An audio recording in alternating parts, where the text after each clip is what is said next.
Hi, this is Suzanne Britton, and this is my third reflection video for the Deconstructed Learning segment. In terms of learning theory and research-based practices, I use the implicit instruction with the use of the concept map for this lesson. As far as positive learning environment and getting to know the learners, so I spent one day in their classroom just kind of getting to know them and spent a lot of time asking them questions and talking to them and then helping support them in some of the other activities that they were doing. So I think that helped make them a little bit more comfortable having me and responding to me. It wasn't a whole lot of time, but I think that worked. And in terms of engaging them, I tried to tie it into with the beginning. I tied it into some social stuff that they had already done, so they had some background with it, and tried to get it to be something that everyone could relate to. Providing feedback, since it was such a small group, most of the time I only had 3 kids, I would mostly just did feedback by going around to them individually and looking at what they had and then providing feedback right then and there with it.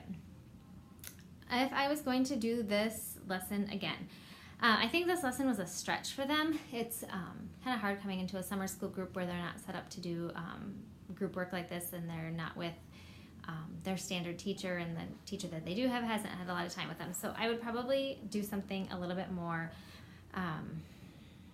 basic in terms of maybe having sentences and then having them correct it, or doing something a little bit easier. I think for them, writing a full paragraph was challenging.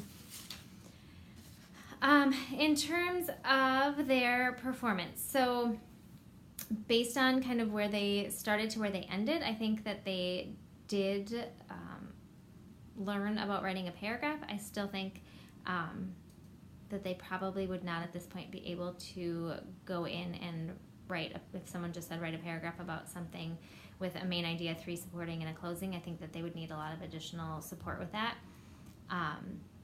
But I think that it did give them a good idea of where to start. If I was continuing this, I would have them work on editing their sentences, or their paragraph probably, and then some kind of a publishing. So we might edit with partners or edit using software, let them put it on a computer with voice-to-text software, and then we did share them verbally, but we could maybe publish and have other students go around and look at them. So those would be my next step.